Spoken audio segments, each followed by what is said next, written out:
Përshëndetje të dashur miq dhe mirë se vini në episodin e parë të emisionit Zona Tech.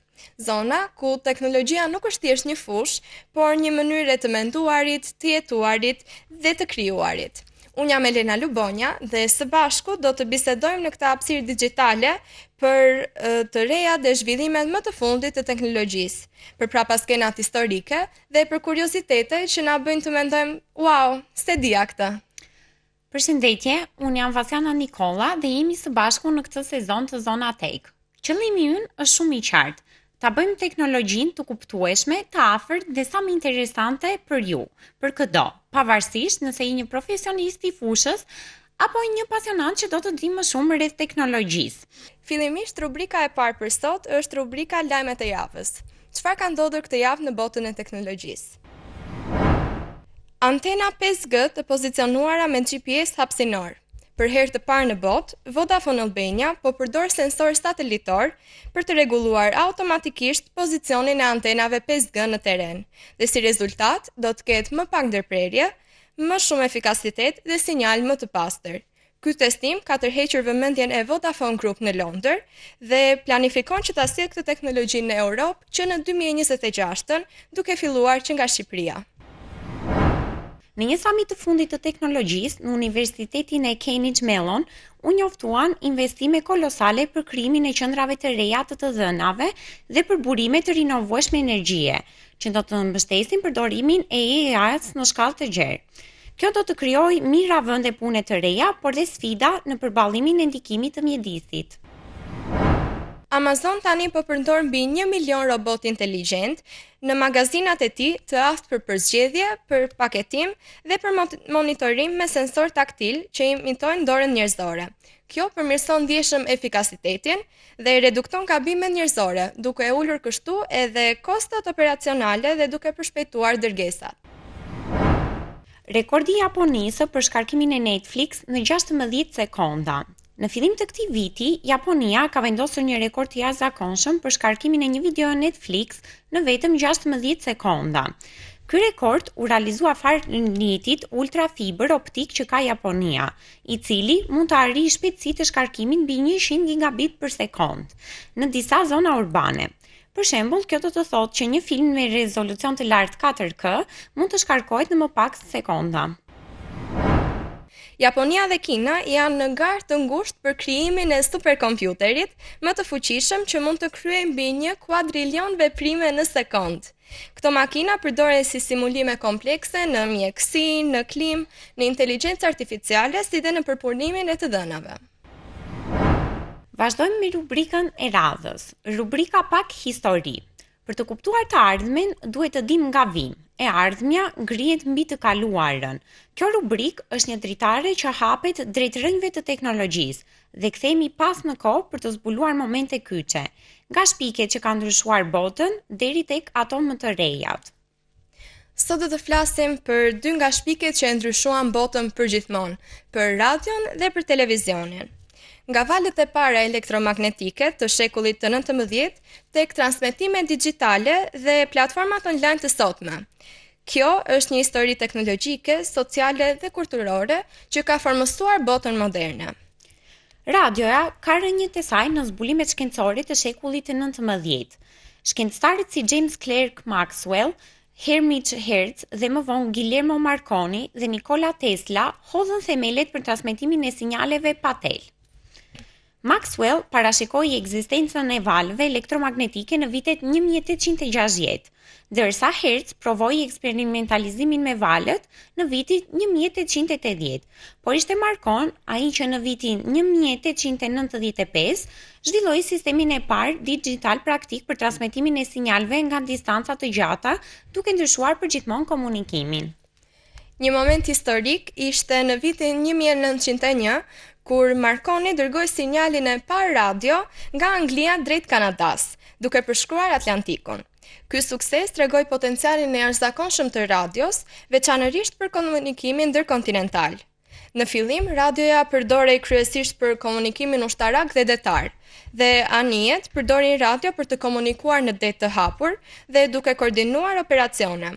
por shpesh radioja u bë një medium masiv për transmetime publike.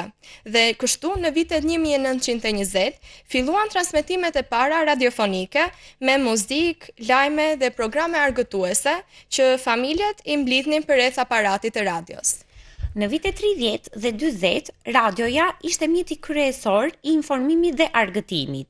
Në periudhën e luftës së dytë botërore, radioja luajti një rol thelbësor në shpërndarjen e lajmeve dhe transmetimin e fjalive të litrave të mëdhenj. Radioja ishte dhe një armë e fuqishme, propagandistike dhe një mënyrë për të rritur moralin e popujve në kohë lufte. Për shembull, BBC në Britaninë e Madhe ishte një kanal i besueshëm i lajmeve dhe informacioneve. Përveç lajmeve, radioja solli dhe muzikë në shtëpitë e njerëzve, me transmetime, live dhe programe që promovonin zhanre të ndryshme muzikore. Kjo krijoi një kulturë të re muzikore dhe ndihmoi në zhvillimin e industrisë së muzikës.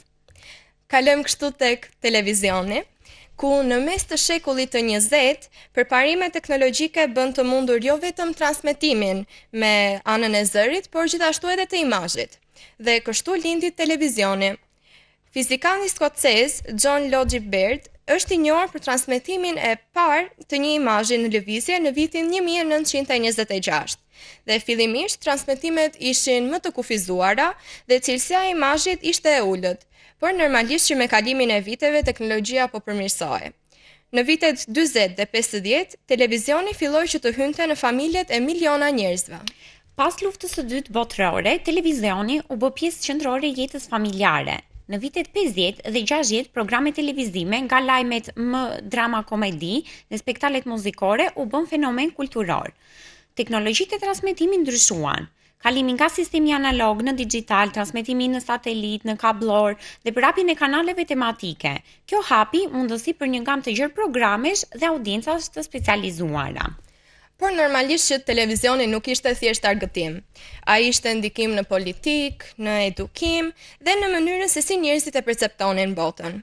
Për shembull, transmetimi i debatit të parë televiziv presidencial në SBA në vitin 1960 ndryshoi mënyrën e fushatave politike. Historia e radios dhe televizionit është një tregim për shpiket, sfidat dhe përparimet që kanë bërë botën një vend më të gjerë dhe më të lidhur. Nga valët e para elektromagnetike në transmetime digjitale, ky udhëtim nuk ka përfunduar ende. Ne jemi pjesë e një rrugëtimi dhe të vazhdojmë të përjetojmë transformimet e mëtejshme që teknologjitë e komunikimit sjellin. Është momenti të shkëputemi për një hapësirë të vogël publicitare dhe rikthehemi në studio me rubrikën e radhës. Na ndiqni. Jemi rikthyer përsëri në studio miq me rubrikën tonë të radhës. Pas çdo shpikje të madhe, teknologjike, revolucionare apo ide që kanë ndryshuar botën, fshihet një person. Do të njihemi me mendjet e inovacionit. Në këtë rubrikë do të njohim figurat më të rëndësishme dhe më frymëzuese të teknologjisë, nga vizionar si Steve Jobs dhe Elon Musk, që po formosojnë të ardhmen digjitale, deri tek pioner më pak të njohur por me ndikim të madh, si për shembull Ada Lovelace apo Nikola Tesla. Kush janë ata? Çfarë kanë krijuar? Çfarë i ka frymëzuar dhe si kanë dështuar përpara se të shkëlqenin? Ja kështu, këto janë histori njerëzore të forta, të cilat janë gjithashtu motivuese dhe na tregojnë se teknologjia nuk është vetëm makinë, por edhe pasion, guxon dhe vizion. Çdo javë do t'ju prezantojmë me figura të njohura nga bota e teknologjisë dhe pikërisht kjo është rubrika Personazhet e njohur. Këtë javë për ju kemi sjell personazhin Charles Babbage. Ndoshta nuk është shumë i dëgjuar për ju, por ka sjell inovacion në botën e teknologjisë. Charles Babbage lindi në 26 dhjetor të vitit 1791 dhe vdiq në 18 tetor 1871. Ishte një polimat anglez, një matematikan, filozof, shpikës dhe inxhinier mekanik. Babbage krijoi konceptin e kompjuterit digjital të programueshëm. Babbage konsiderohet nga disa si mentori i titullit babai i kompjuterit. Ai njeh kompjuteri i shpikësit të parë, mekanik të motorit të diferencave që përfundimisht çoi në dizajne elektronike më komplekse. Megjithëse të gjitha ishin thelbësore të kompjuterave modern që gjenden në motorin e tij analitik, të programuar duke përdorur një parim të huazuar hapur nga tezgjau, Jacquard.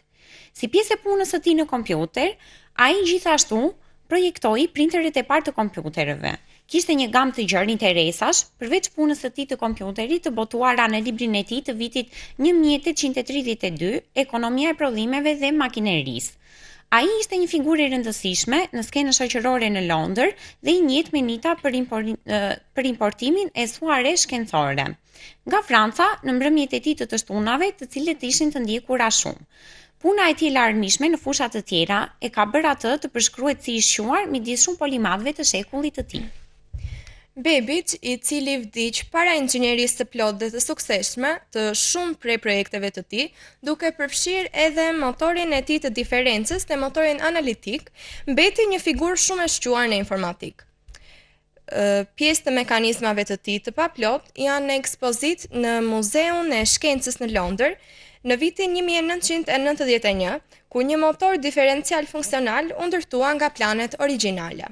I ndërtuar me toleranca të arritshme në shekullin e 19, suksesi i motorit të përfunduar tregoi se makina e Babbage do të kishte funksionuar.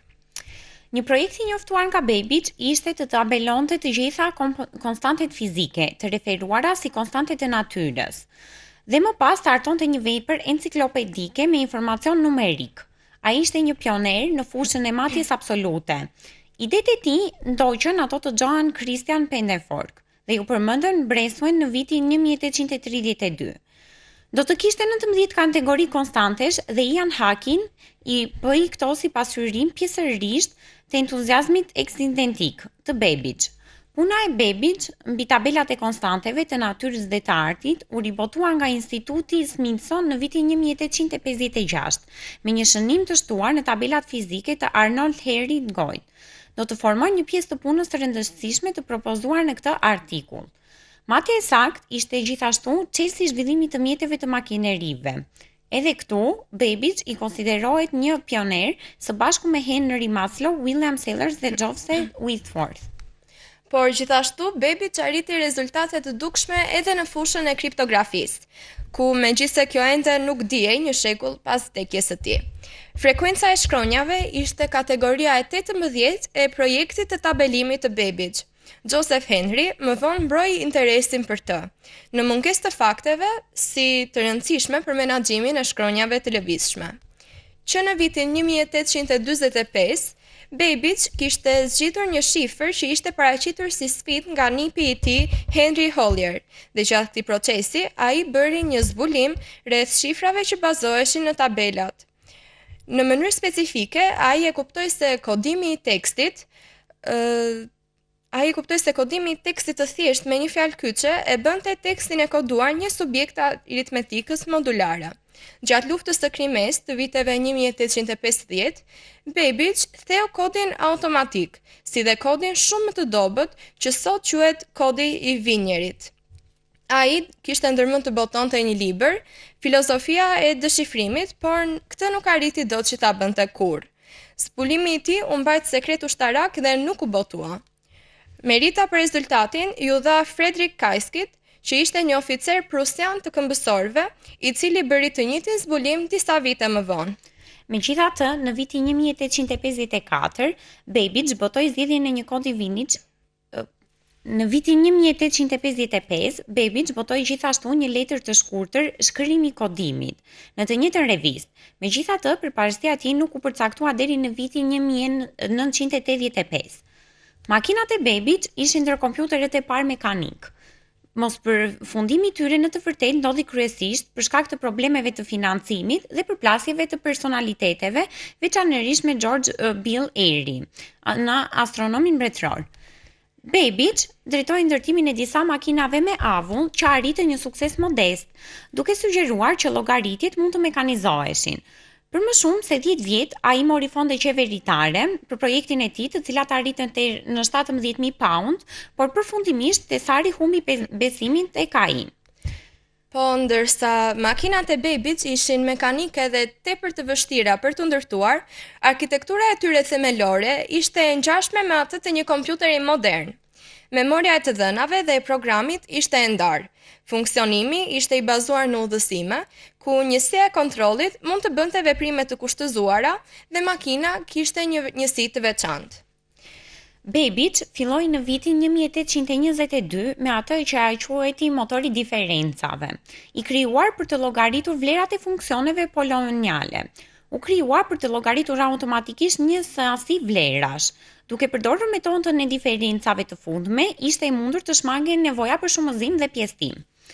Për një prototip motor diferencash, Babbage solli Joseph Clement për të zbatuar projektin në vitin 1823. Clement punoi me standarde të larta, por makinat e tij ishin veçanërisht të përpunuara. Sipas kushteve standarde të biznesit të kohës, ai mund të kërkonte pagesë për ndërtimin e tyre dhe gjithashtu t'i zotëronte ato. Ai dhe Babbage u ngritën për kostot rreth vitit 1831. Disa pjesë të prototipit mbijetojnë në Muzeun e Historisë të Shkencës në Oxford. Ky prototip evoloi në motorin e parë të diferencave. Ai mbeti pa përfunduar dhe pjesa e papërfunduar ndodhet në Muzeun e Shkencës në Londër. Ky motor do të kishte qenë i përbërë nga rreth 2500 pjesë dhe do të peshonte 15 ton të shkurtër, pra rreth 13.000 kg. Dhe do të kishte qenë rreth 2.4 metra i lartë. Dhe pse Babbage mori fondet të mjaftueshme për projektin, ai nuk u përfundua kurrë. Dhe më vonë, prodhoi vizatime të detajuara për një version të përmirësuar të motorit diferencial numri 2, por nuk mori fonde nga qeveria britanike.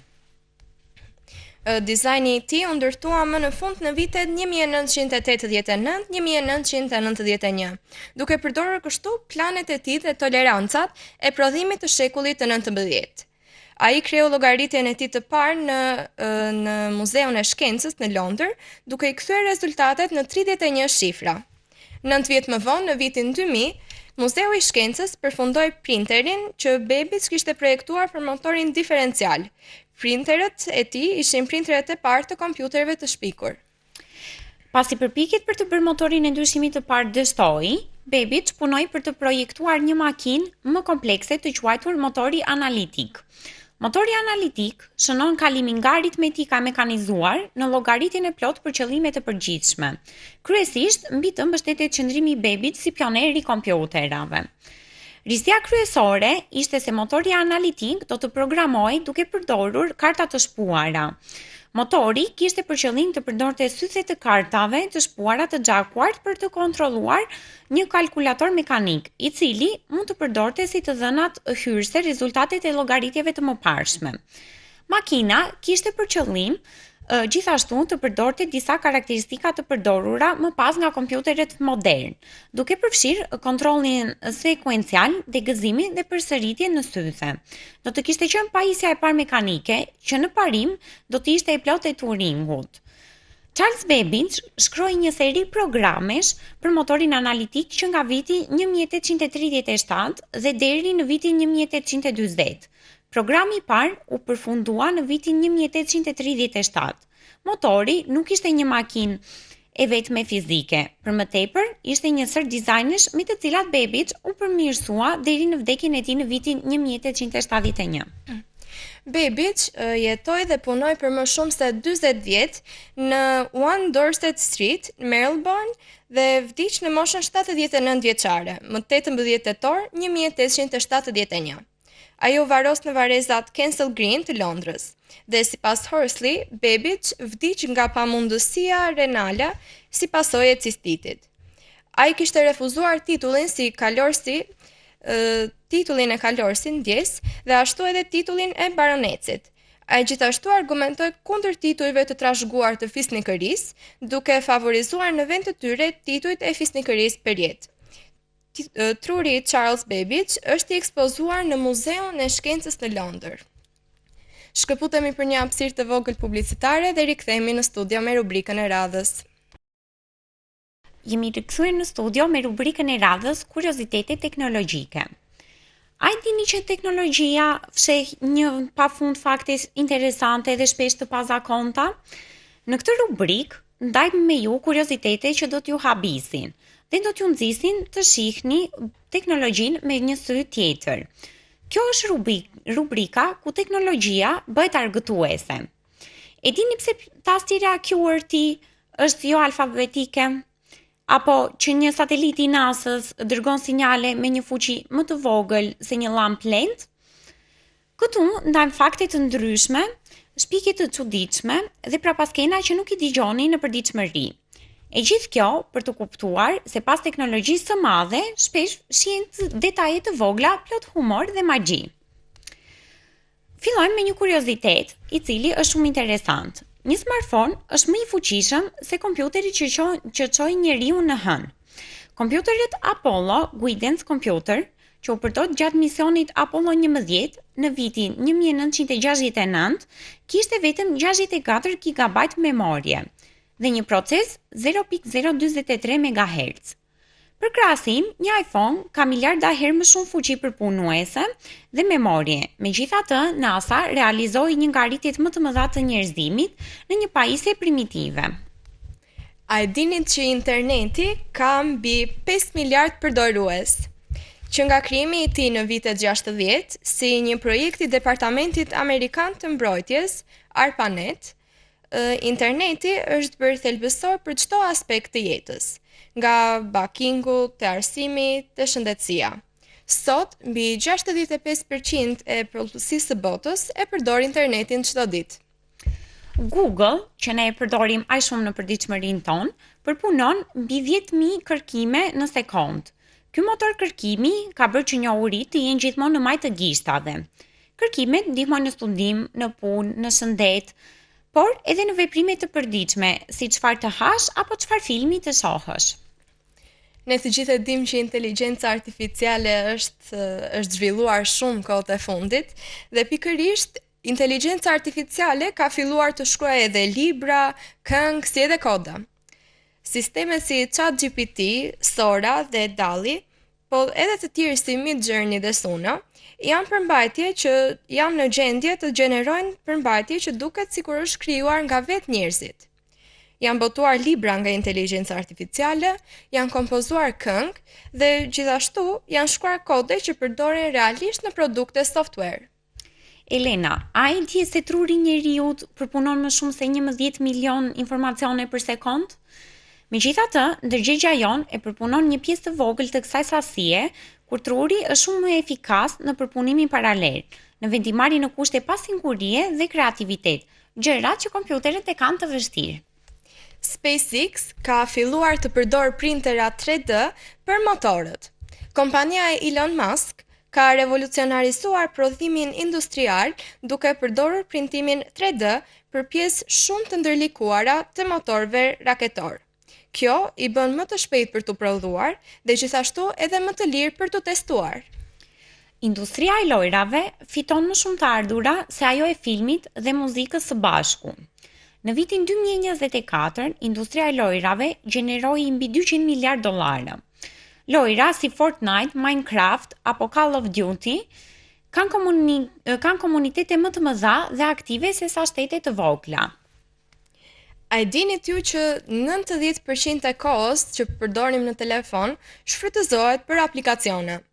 Aplikacione si TikTok, WhatsApp, YouTube dhe Instagram kanë bërë që njerëzit të kalojnë më pak kohë me shpletimin tradicional dhe më shumë në përmbajtje të kuruar, të përshtatur dhe të konsumueshme menjëherë. A e dini se ka më shumë pajisje të lidhura me internetin se sa njerëz në tokë? Koncepti Internet of Things ka bërë që frigoriferët, drita, televizorët, makinat, madje dhe fura e bukës të ketë lidhje me rjetin. Deri në vitin 2030, numri këtyre pajisjeve pritet të kalojnë në 29 miliard. Ky kuriozitet e di që do t'i hap vis të gjithë, se dhe unë kur e lexova ishte vërtet I çuditshëm për kohën ku jetojmë tani. A e dinit që 1 gigabajt në vitin 1980 kushtonte $500.000? Që për atë kohë ishte një shumë maramëndse. Po, memoria digjitale ka rënë në çmim me ritme maramëndse. Nga diskët magnetik tek SSD-t moderne, progresi është I tillë që sot të mund të blesh një USB 128 GB për më pak se €10. Pra duket raporti, në vitet 80, 1 GB për $500.000.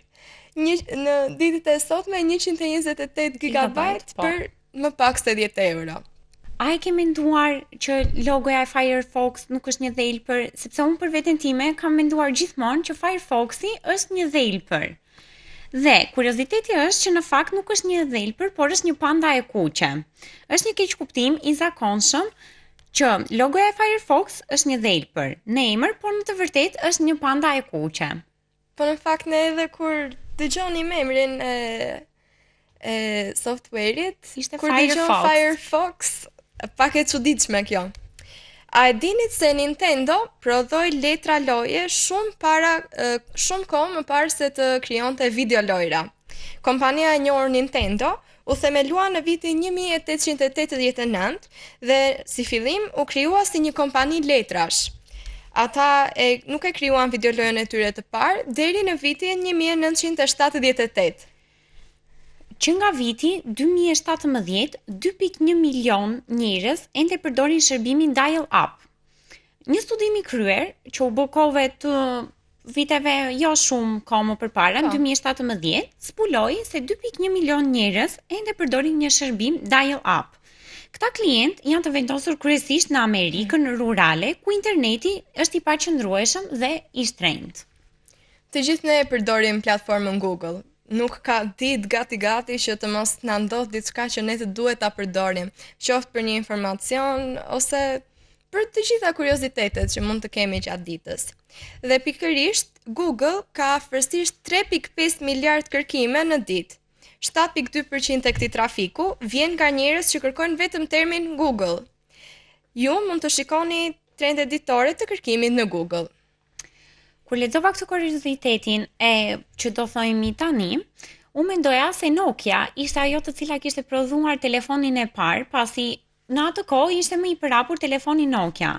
Por është Motorola, i cili prodhoi telefonin e parë celular që mbahej në dorë, dhe telefonata e tyre e parë ishte me rivalin e tyre. Në 3 prill 1973, Martin Cooper, një studiues dhe drejtues i Motorolës, bëri telefonatën e parë me telefon celular, me një pajisje që mbahej në dorë, duke i telefonuar Dr. Joel Angel të Bell Labs, në atë kohë që ishte rivali tim i madh. A e dinit ju që Apple fillimisht po projektonte një telefon me palosje në formë molle përpara iPhone-it të parë. Para dizajnit origjinal për iPhone, Apple patentoi një dizajn telefoni në formën e një molle të vërtetë. Ishte një telefon me palosje që kur mbyllej duke si logoja e Apple-it. A e dini se kompania më e madhe që ekziston e telefonave, Nokia, më përpara se të bëjë një kompani kaq e madhe dhe e famshme që e njohim ende dhe sot, shiste letër higjienike. Përpara se Nokia të shiste telefona celular, ata prodhonin një sëraj tikush të tjerë si letër higjienike, goma, kompjutera dhe pajisje të tjera elektronike. Pra ishte si një dyqan që kishte shumë gjëra brenda, po vetëm celular jo. Dhe pikërisht për ta lidhur me këtë kuriozitetin e fundit, e çuditshme për ta besuar, po a e dini se më shumë njerëz kanë telefona celular se sa tualete në shtëpitë e tyre?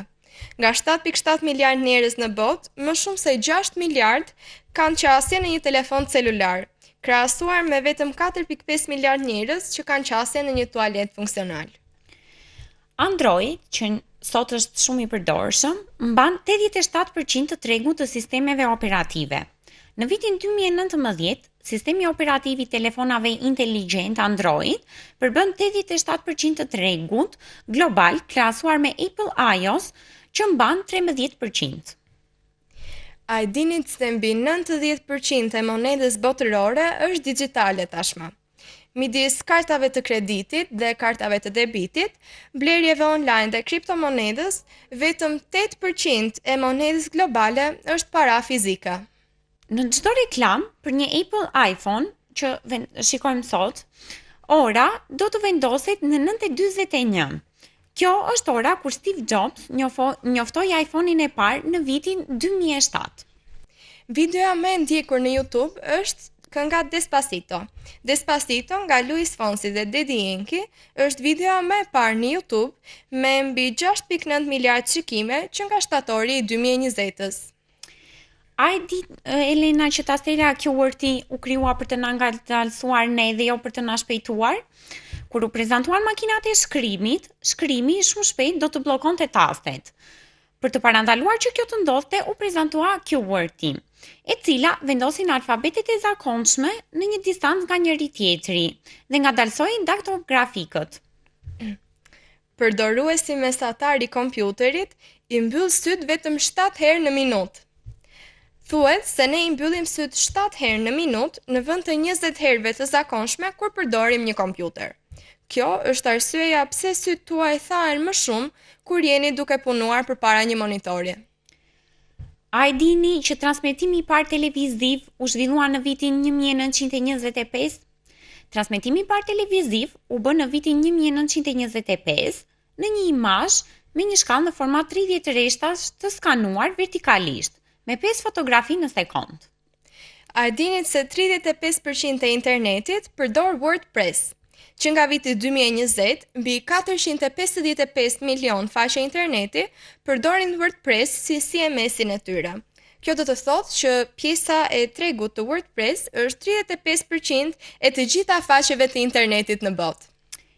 Teknologjia, siç e dim të gjithë, ka avancuar shumë. Por që të kishte shifra kaq maramëndse, këto nuk e prisnim, sepse vetëm 350.000 postime bëhen në çdo minutë që ne flasim. Pra, çdo sekond, mesatarisht, rreth 6.000 postime dërgohen në Twitter, që korespondon me mbi 350.000 postime të dërguara në minutë, 500 milion postime në ditë dhe rreth 200 miliard postime në vit. A kishte dëgjuar që emri Google u krijua aksidentalisht? Emri Google u krijua aksidentalisht sepse fillimisht duhet të quhej Google. Pra, G-O-O-G-O-L. Është shifra 1 e ndjekur nga 100 zero.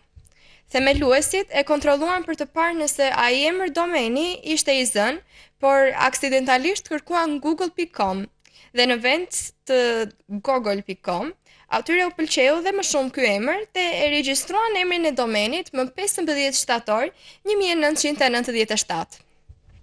YouTube-i, që të gjithë e përdorin për të parë video të ndryshme, muzikë, për të parë filma, mbi 500 orë video ngarkohen në YouTube në çdo minutë. Që nga maj i vitit 2019, më shumë se 500 orë video u ngarkuan në YouTube në çdo minutë. Kjo barazohet me afërsisht 30.000 orë për mbajtjet e sapo të ngarkuara në thjesht 1 orë. Fotografia e parë u ekspozua për 8 orë. Fotografia e parë e titulluar thjesht Pamje nga dritarja në Lëgra, thuhet se është fotografia më e hershme që ka mbijetuar në botë. E bërë midis viteve 1826-1827, nga Nishfor Njepitz. Për shkak të kufizimeve teknike, u deshën 8 orë për t'u ekspozuar. Dhe për shkak të këtyre kohrave të gjata që duhet për të realizuar një foto, shumica e njerëzve zgjodhen që të mos buzëqeshnin në fotografitë e vjetra, sepse do të duhet të qëndronin të palëvizshëm për një kohë kaq të gjatë. Dhe ja ku mbyllim sot episodin e parë të Zona Tech. Kjo është gjithçka për sot dhe faleminderit që qëndruat me ne deri në fund të këtij episodi. Shpresojmë të ketë qenë një përvojë e dobishme, interesante për të gjithë dëgjuesit dhe ndoshta edhe pak sa frymëzuese. Shpresojmë që secila rubrik të ketë patur diçka të re për të menduar, për të mësuar apo thjesht edhe për të habitur. Mos harroni të na ndiqni përsëri në RTS Korça dhe për të mos humbur asnjë episod. Pse jo, të ndani me ne dhe mendimet apo sugjerimet tuaja. Deri në episodin tjetër, qëndroni kurioz, qëndroni të lidhur dhe vazhdoni të eksploroni botën e teknologjisë sepse është e pafundme. Mirupafshim të gjithëve dhe faleminderit që ishit këtu me ne sot.